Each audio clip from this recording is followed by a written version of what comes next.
called her everything we needed, and so I just wanted to make sure I thanked her for that. It did not go unnoticed. We've been working really hard on getting Murphy Aquatic Park started. You can see that we did a lot of in-house videos for our marketing. We did a lot of our digital marketing that we do each year, and we're seeing that that's paying off. The heaters, the new addition of the heaters has really been what has brought us to our next level as far as our revenue goes. We did a flash sale, and we are now trending our highest season pass sales ever. So we're excited about the momentum. We really tried to listen hard to what the community wanted last year at the end of the pool season. We've dialed down a lot of the features. We've improved water quality, and so we're seeing the results from listening to the community. We opened that this past weekend, and it was very successful. We just need the rain to quit, and then we'll be there. As far, yeah, exactly. We are completely staffed in-house. We're excited to be full staffed again. You can tell in the influx of programming that we have here. We have a lot of our nature programming coming out, but we have a lot of other programs as well, a lot of new programs. We're hitting new categories we've never hit before.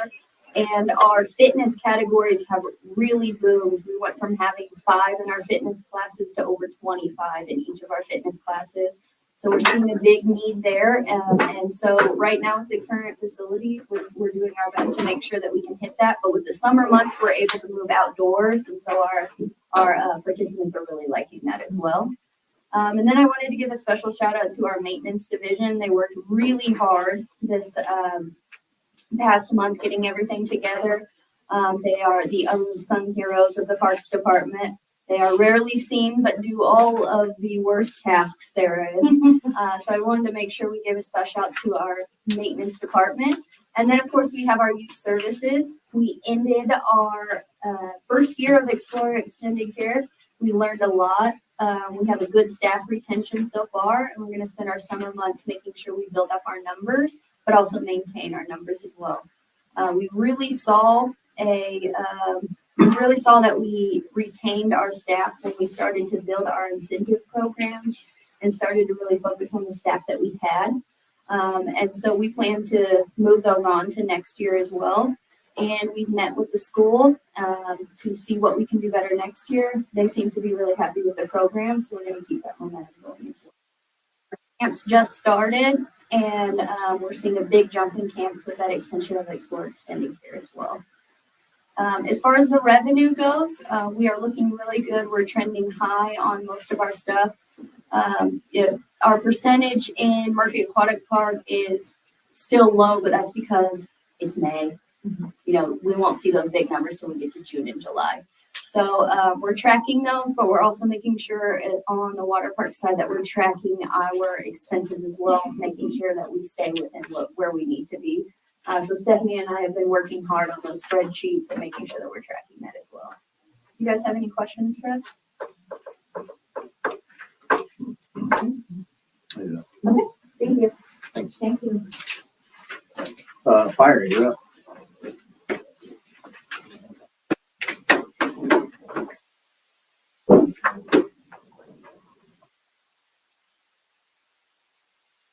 You guys were hoping for Levi. That's not happening. He's been fired. He can't come in and show us up and brag about his division. All right. First off, we have a guest in here with us today, Chief Rick Duncan. I think his presence will be brought up later on. Is that right? Yeah. Okay. But in the meantime, he was letting me know that C Shift crew just went out and helped place flags at the cemeteries with him as the director or the commander of the American Legion. So I appreciate our people stepping up and doing that. Some of the cemeteries you can find on Facebook. He tried to tag us on there. It didn't work out so well. But again, Chief Duncan and the other chiefs in the county, we've all stayed in communication and want to start going around and reciprocating support for each other in our meetings and so on and so forth. And he has a good purpose here today for later on. With that said, the fire chief's report, we hired 4 laterals. Actually mentioned the paramedic resignation, just so you guys are aware, he lasted about a week. Okay, so he came here from Scottsburg. And like I said, we're trying to reach out around the state and find people from all walks of life, all different places, not just central Indiana. Sometimes we're going to get that right. So he was excited. Chief Porter and I met him one day at lunch. By happenstance, we went to a restaurant. He's in there eating. And we sat down with him, and he was excited about the fire process. He was excited about being a medic. He couldn't wait to tell us a story about working with Wayne Township on a run, because he came up here and it was all big city for him. He'd been in rural everything, and we're transporting 30-minute transports from Scottsburg to Louisville, and it turned out his family didn't want to move down here or move up here. Sorry. So he had to make a decision, and I think his desire was to be up here, but he kind of jumped the gun on approving that at home. So again, that resignation was not without remorse for him, and I think loss for us, but not a negative resignation. It was for family reasons, and it didn't last long to begin with. With that said, we have 4 laterals. These guys are here to stay, and they're fun to have. 2 are from Terre Haute, 1 from Brownsburg, and another from Martinsville. Again, on these laterals, we appreciate them, but I think that a lot of that process is starting to become played out to the extent that people leave bad places, or people leave places they're unhappy with. I know in the beginning when Chief Duncan took over Danville, we're grabbing a few of their people, but he's righting that ship, and I didn't have Danville people applying this time. And we did have Brownsburg, and didn't have anybody from Plainfield, Terre Haute. We're finding people leaving there. That comes down to working conditions. Terre Haute's a busy department. Those are the things we want to do. We want to be able to go out and do our job. And those guys came here, but it's a working condition and safety thing, and that's what we're finding. But we're also finding people that are just disgruntled, and we got to be careful bringing that in. So we want to be careful, make sure we understand the vibe of the people that are coming in, make sure we're appropriately vetting them. I'm becoming less and less of a fan of laterals, and I think that's going to happen around the state now that people start shuffling and they find their home. Unless they become mad and jaded, they're not really looking to leave. We just did our written test to kick off the hiring process. That's over. We're having a meeting directly after this with the safety board to get our list approved. We're excited about that list. We're going to keep about 50 off of the first 192 applicants. 116 people applied. The 50 we couldn't go wrong hiring any of the 50 of them. So that list will be put forth to the board. You're not going to have rumors of us picking people who may or may not deserve to be on the list. Everybody that's going to be on the list will have passed the test, and everything will be met the way it should be. We're continuing to watch EMS mutual aid in Marion County. I know that's been a big thing. 142s will run into Marion County. I'm waiting for July. Let's see what happens after July. Right now, it hasn't been a big impact on our runs. Hasn't been a big impact as far as mutual aid goes. Whenever we look at year over year for past years, we haven't seen the big hurrah yet that we've been waiting on. I think we're more hyper aware of it. So whenever we go to Marion County, we're more aware, a little more verbal about it. But whenever we look at the actual Marion County runs year over year, this year hasn't had the impact we've waited for. But I think IEMS is also playing to the politics, and they're making sure we're staffed over here more so than they are. And we'll see what happens when the newness wears off. I do think it'll have an impact that just hadn't happened yet. The fire merger's been put on hold. So again, that's another reason we haven't noticed as much of an impact yet either. So can't speak to a lot of that. We'll watch it. With regards to growth, we've been working with Studio Access on engineering and architecture plans. We just concluded interviews with general contractors. We had 7 contractors turn out to bid on either the remodel and or the new build of Station 5. I think those went pretty positively. Shane was on that board with us. Phipps and I were in there. We got members of Veritas, Access, Trustee Miller and Deputy Trustee Black sitting on the opposite days. So we were all able to hear and have input on what we thought and where we're heading for scoping, and we'll get into later.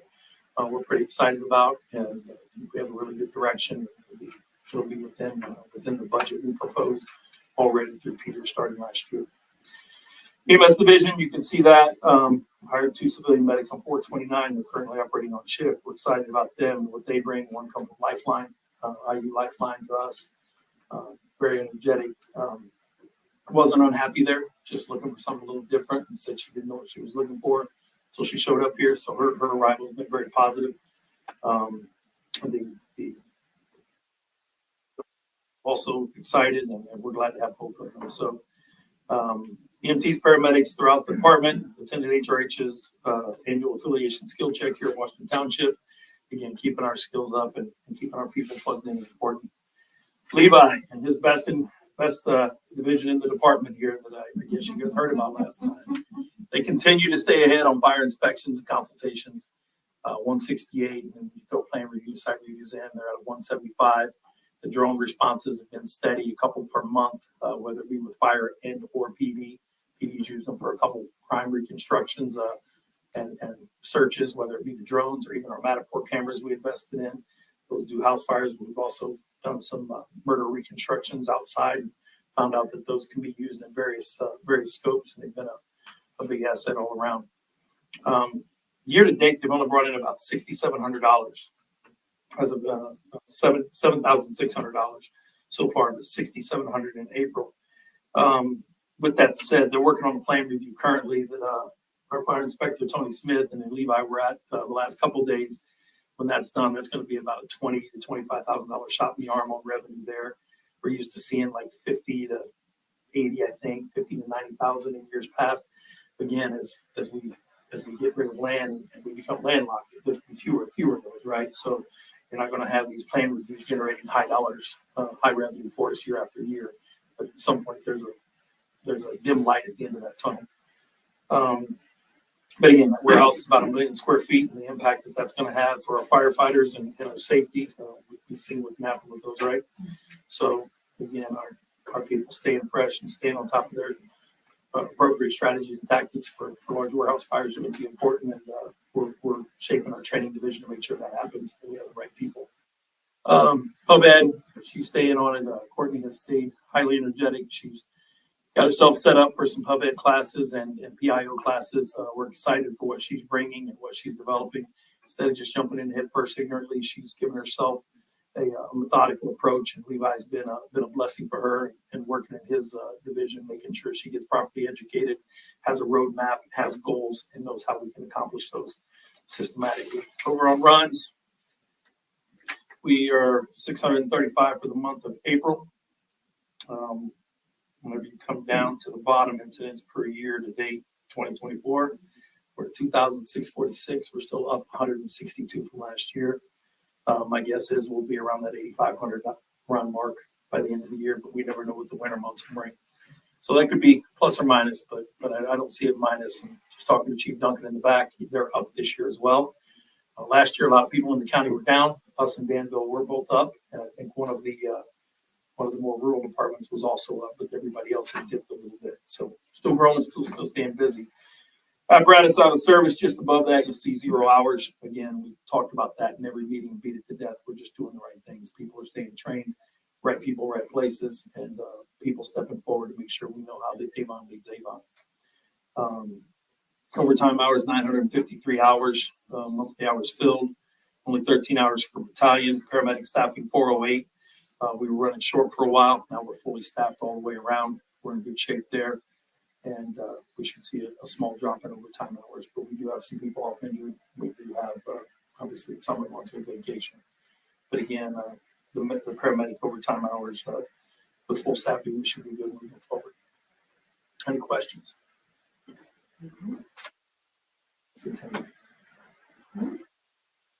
Okay. Thank you. All right, thank you. All right. Right, you're up. So, not in my report, but I do want to make sure that I to what Laura already talked about for us. I was able to take a family vacation this year, which was very nice. Sad to have to come back, but it's nice to be able to leave the country, even knowing that the department heads that we have here, and especially Ashley, they're going to hold the fort down for us, and they're going to keep things moving. And I don't have to sit on vacation and worry about what I'm missing or what's happening here, because I know we've got the right people in positions to keep things going. Jeff Bellamy was instrumental in making sure that all of the ducks were in a row. This was the first time, having been in office, that I've taken a vacation, certainly the first time leaving the country. So a lot of questions, a lot of procedural, make sure we're doing this the right way. So Jeff, thank you as well for your assistance with all that, but especially Ashley, being able to keep things going for us. So I certainly want to, add on to what Laura was already mentioning there. Certainly a benefit, and it's nice to be able to not have to worry about those things and have an opportunity to relax and enjoy time with the family. So certainly appreciate that. As for my report, the Murphy Aquatic Park pedestrian crosswalk. We've talked about that a few times in this room before. So we spoke with the town manager here a little while back. The vendor that they had lined up to do that project for us last year has backed out of said project and is not going to be completing that. So the town was accepting bids for some other projects, was adding this to that. I did read in the most reliable place for news information on Facebook that the town was accepting some bids. No, I was researching some of the town's minutes, and I did see that they were accepting some asphalt project bids. And so I have to assume that was included. I have not followed up with the town manager, had an opportunity to talk with him to see if that has again taken place. Going to continue to stay on top of it as I learn more and hear more. I'll certainly keep you all in the loop. But we are still waiting for that project to be done. Of course, we were hoping that it would be done and over with before the opening of Murphy Aquatic Park. Obviously, that did not happen. At this point, the rate we're going, maybe it'll get done at the end of the year after we close. But I can't say for sure right now if that new bid has been accepted or what the timeline would be for that. Is there a chance that could cost us additional expenditures? I hope not, but I would say that really anything's possible at this point. When during the conversation, the town manager pointed out that if it comes in less, that certainly we would be eligible for a rebate. In the back of my mind, I was thinking the same thing. Is that also tells me that if it comes in at more, that they're going to come to us and probably look for that. Again, I have no way of knowing what the bids were coming in at. In a perfect world, it will come in at what we've already paid or less, but certainly the alternative is an option as well. Moving on, again, circling back to some things we talked about previously, I've expressed a multitude of reasons why I think getting off of the dedicated fiber line would be good. So we have been taking the steps to make that happen. At the time that I wrote this report, we a little bit frustrated at the time. We're not by no means hit the goal that I was looking for to get us off of that.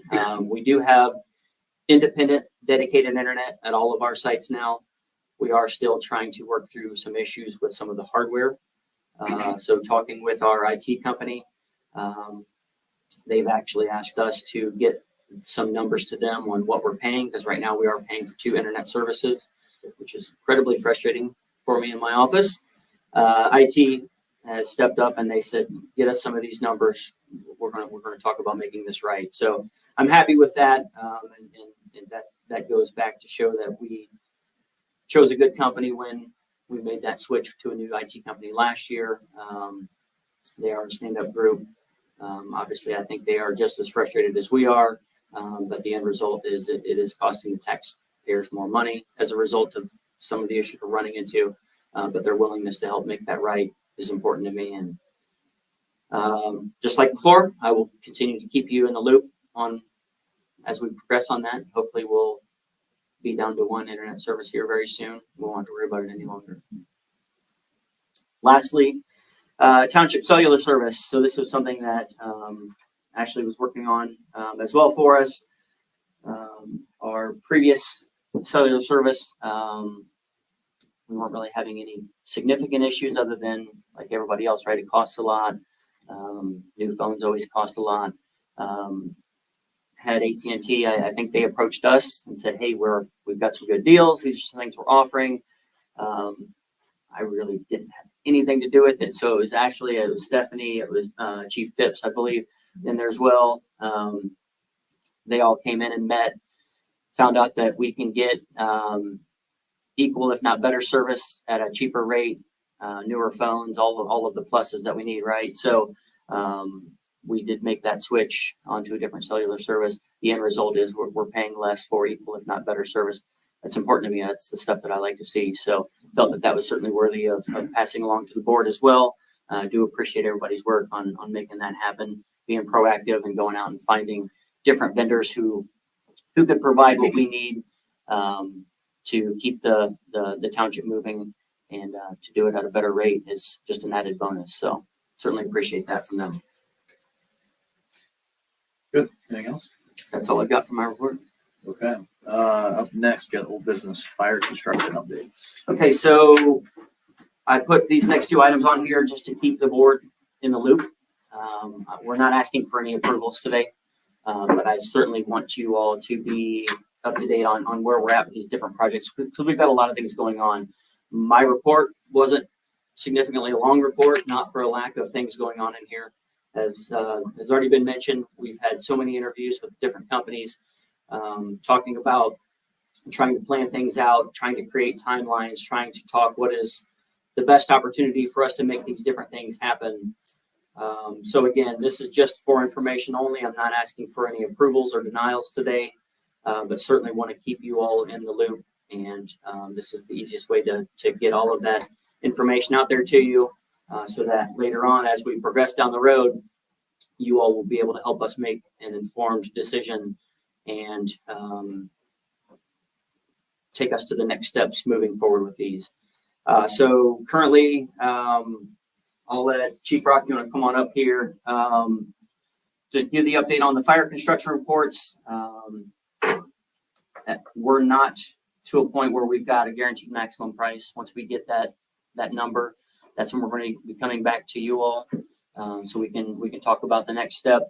But until then, Chief, can you go ahead and give an update on just the project where we're at today? Yeah. What is going to be happening after that? Station 145, we chose Garmon. Mr. Hannum's here today for that, just to be present. And we appreciate Mitch and his team. They came into their first meeting on Tuesday morning with studio access to start the scoping period.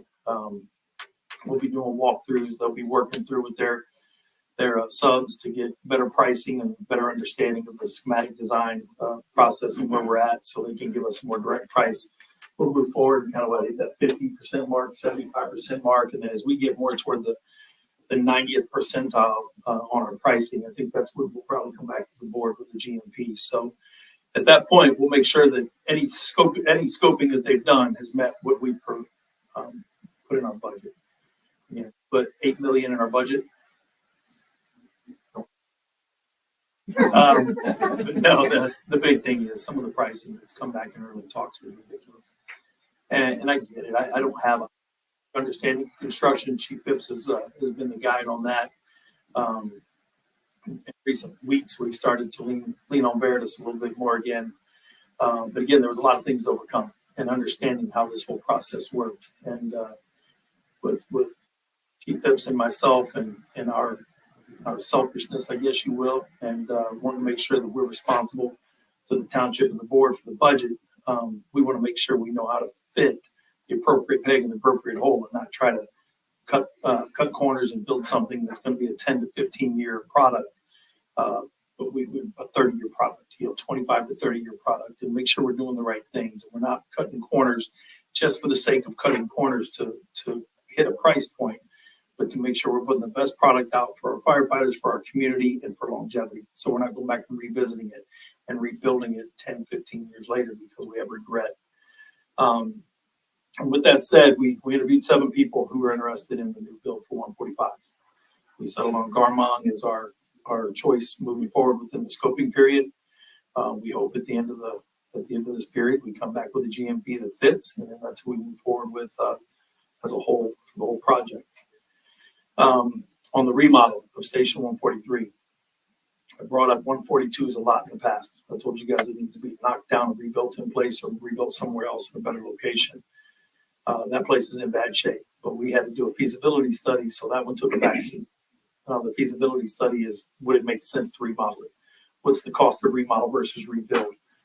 How do we make that determination? So those walkthroughs have been done. We have those letters. We have what we need, but that's a conversation for another day. So we move forward with 143s. We had appropriately budgeted for that in the past. This year, we put an appropriate dollar amount out. That price has come in anywhere from the high sixes to the low 2 millions, high 600,000 to low 2 millions on a remodel. From our experience with Trustee Miller and myself, a very similar remodel 3-4 years ago, it came back to about 350, 400,000. I know prices have changed, times have changed. We were trying to understand how much. And Chief Porter, Chief Phillips, and myself have sat down. We've had people that we knew in the industry that weren't at the bidding table, that weren't in the talks, running numbers for us. And we had others that we were starting to question. And then we had other conversations with some of our contractors. When it finally came down to it during our interview period for the remodel, there were 4 or 5 that actually were wanting to scope the remodel. Armand and First Due came in at the most reasonably priced, and they looked like they put very similar work in. And both of them validated each other. And that's really what happened. We ended up going with First Due on that one. We saw more potential, downward potential as far as price goes with them. But again, it's a decision not based on education. It's just assumption, because a lot of these prices and everything were based on assumptions on their part as well. I think moving forward, we're going to be happy with both of the people we've chosen. I think at the end of scoping, that both of these are going to end up fitting within the budget and the needs and the wants of our building. Chief Phipps, do you have anything you want to add to that, to those thought processes? Okay. Are there concerns from the board? I've heard some conversations you and I have had about coverage during the remodel. Do you guys have any concerns? During the remodel, we do plan to vacate Station 3 and relocate them. Just so you're aware of that.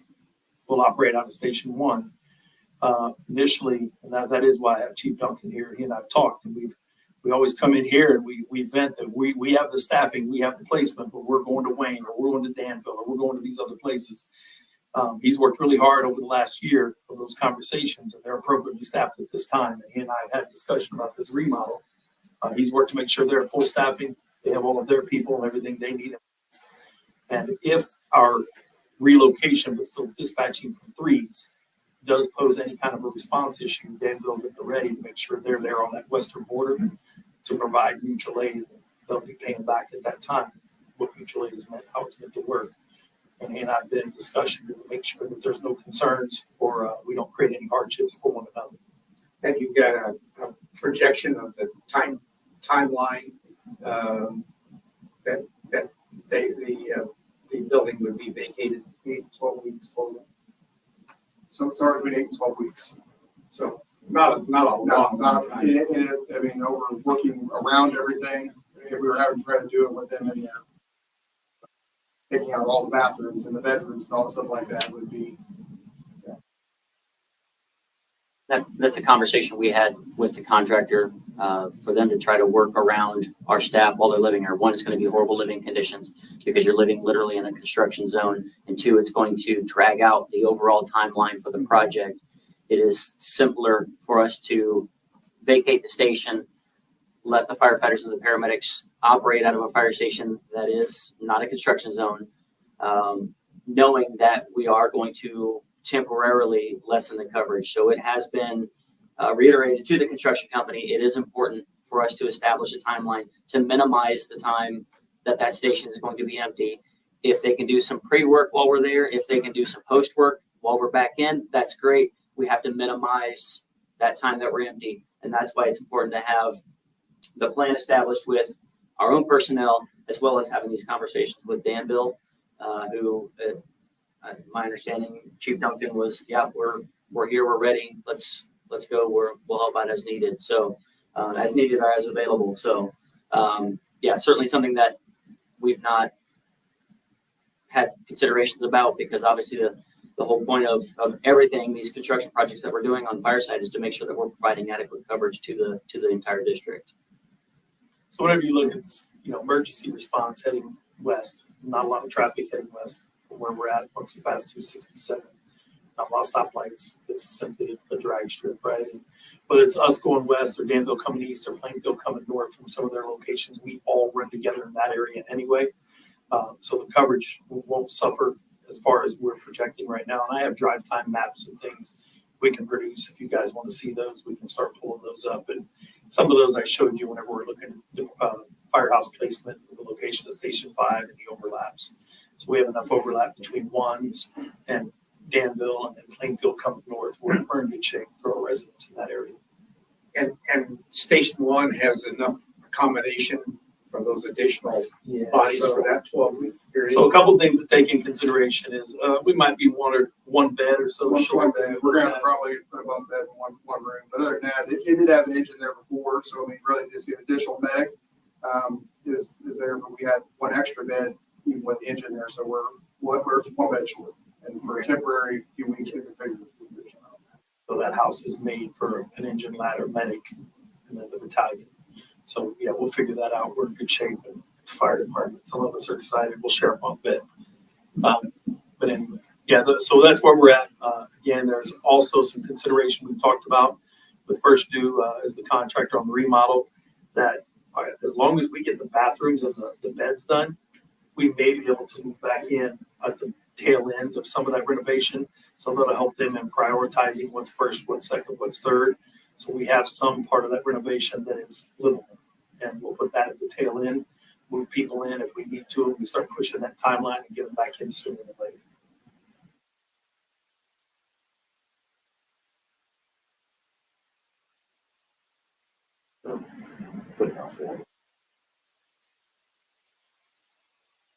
Some of the timelines we pushed out to us. You guys presented maybe spring. What we're looking at now is having it done before the end of the year. So that's what, take us through again, just, I know I have people come up to me in the public and ask, say, hold on, first we're doing this, so take it. This is Station 3, then we're doing this to Station 2, and then we're doing this to Station, give us the Station whole- 3, Station 5, Right, okay. Station 2, then training grounds. Yep. That's the full scoping of everything we would need to get done that's been put into the plan with Jeff Peters and all of our financial planning. We came in and self-corrected on the training ground because we only allocated $2 million and thought that that was a feasible cost. Once we went through the cost of what was involved in all we had planned, we need to minimize that scope. So we completely put that one at the tail end and on the back burner. It's still just as important, but again, it's not something I can come in here and ask us to take on in cash, nor am I going to put it on tax rolls for a taxpayer whenever I know that it's outside of anything we presented in the past. When do you So- plan on starting the renovation on 3? We should be having, that's going to be a cash base, so that'll be sooner than later. Timelines on starts, I don't list the roads as close. July? Yeah. I started and construction through, I mean, so the goals haven't done before January, or by June. Station be able to start quicker because that is going to be a cash project. We did budget for that, so we don't have to worry about anything bonding for that project, which is nice. Station 5, see an October start date. A lot of things have to move, and we have to make sure that's kind of what we talked about early on. That's a little bit of an aggressive timeline, but everything we talked about as a group at our meeting on Tuesday should be able to happen. If it gets pushed back, fine. But again, desirable to get it started in October so we can get foundations poured and so on and so forth. So far, the site work and the samples we've done on the site look good. So it doesn't look like there's going to be additional site work on the front end. So it's a pretty good savings. We're just waiting on some stuff on stormwater drains and all that to decide if we need a detention pond or not. If we don't need that, that'll be another savings on the front end.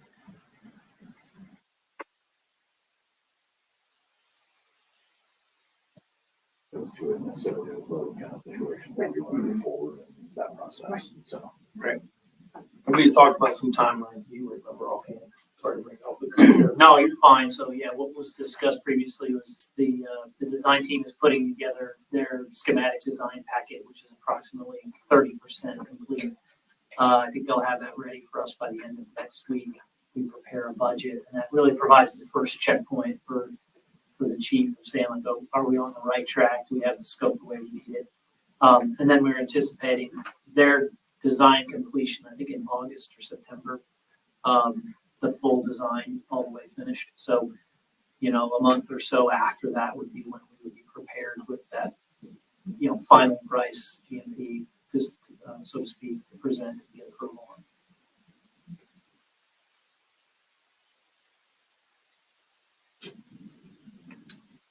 Chief Duncan, anything to say? Let me speak for you, or are you good? No, I'm good. First of all, I gotta give an attaboy to the fire department. Your Avon American Legion, they reached out to us and said, hey, we know you traditionally do this. Can we be a part of it? And depending on where we were in the township or in the town, some piece of apparatus joined us there, and it was phenomenal. So I do appreciate that. So if you see him again, tell him thanks. Chief Brock and I, we work very well together. I'm here because this isn't just oh yeah, he's okay with it. There's a lot that you may not know that went on when I first took this job. We were grossly understaffed. We couldn't man pieces of apparatus. That western end of your fire department took in front of that. So this is our time to pay that back, to say, look, we know it's going to take you longer when you're coming west than to be our second engine or our first ladder. And we understand that. And we know we're going to come east a lot more. And that's okay. That's just what we do to make sure that everywhere, everybody gets the closest, most appropriate piece of equipment. I have his full support, and like I said, this isn't a one-off. We meet on a regular basis, talk at least once a week, if not more. So it's good, it's solid, and I'm very good with the plan. So thank you. Thank you. Questions for me?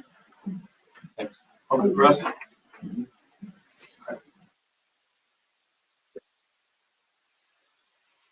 All right, so updates on the park construction project. So as we've talked previously, we put out the RFPs for what's next for Murphy Aquatic Park. We interviewed 3 different companies to have them come in to talk about their proposals and what we can do. Obviously, when we're talking about a project of that magnitude, the numbers come in substantially larger. And so that's the current conversations that we're having. I've had an opportunity to sit down with a couple of the board members to kind of talk about that. But we're kind of at a point now where we have to figure out, is this going to be feasible or not? We haven't had an opportunity to sit down and talk with everybody, and just completed the interviews. Was it last? Yeah, I don't remember what day it was last week to finish the interviews. A lot of this information is still fresh, still trying to digest this. For me personally, I know it is the board's decision, being the fiscal body. We have a decision that we need to make soon, because we are spending large dollar amounts to try to figure out, is this going to be possible for us? We know, we've seen the master plan for Murphy Aquatic Park. I know that I support the master plan of Murphy Aquatic Park, and I would love for us to be able to get to that. I can't do that if it's going to bankrupt the township, and that is very, very important to me. And you all know just as well, if not better than I do, the township hasn't always been financially sound. My predecessor, when he first took office, worked very hard to get the township to where we are today, something that you all should be very proud about, because you were an integral part of that as well. Something that's very important to me, because I don't want to take us back to that place. And so we have decisions that we need to make, because we have a fantastic opportunity with the property where Murphy sits now, but we need to figure out how we can make that work. I've talked with Laura, I've talked with John Bryant, who's hiding back there as well. We can give an update on where we are with the interviews. We would like to have more conversations with the board individually to go over a plan on how we can get there. We've spent a considerable amount of money to get here today, but I think that's what we all said before, is we understand that we have to spend money to get realistic numbers, because before it was just make-believe numbers. And how can I make an educated decision on make-believe numbers? So we have to spend the money to get to today, which is where we are. How can we afford it moving forward? That's where we have to have some of these conversations to figure out a plan to come up with, to get to a point where you all will be able to make a decision. Laura, do we have anything that we can add currently? I know we've talked about one of the conversations that she and I had yesterday, and I don't want to spoil it for any of the conversations you're having moving forward. There's talk about whether or not we want to do a study to find out potential costs versus potential revenues if we do the expansion, because I know that's one of the things based on previous conversations we've had. We need to find out if we build this, are we going to generate money, or are we going to create something that is just going to hemorrhage tax dollars from now until forever? Obviously, that's not something that we want. So I know that that's one of the ideas that's on the table. But at this point, I think we would ask the board to let us hit the pause button for a minute. Let us come back, regroup. Again, these meetings were just the end of, well, middle to late last week. Let us regroup. Let us come back to you at our next meeting in July and give have a better conversation where we've got more of our own ducks in a row, where we can talk more intelligently about this project. So assuming you all are good with that, that's going to be my recommendation. That's what I would like to do. Again, no decisions have to be made today anyway. Just trying to give updates, and I don't think that I can give a fair update on a project of this magnitude, only having a couple days worth of conversations since we finished our interviews. Yes. I certainly appreciate that from all of you. Laura's, I know, going to be reaching out, but yeah, we certainly want to sit down and have some conversations. And then, like I said, we'll regroup, come back in July, have some more discussion about that at our next meeting. Thank you. Any new business? All right. Any public comment or wishes to be heard? Okay. Well, let's see, our next meeting is July 10th. I think part of that's because there's no June meeting because May was late and July was early, so therefore no June. It's July 10th, 3 o'clock, and we'll be back here. So Adjourn at 3:45 p.m. Second? all those in favor? Aye. Just changed it.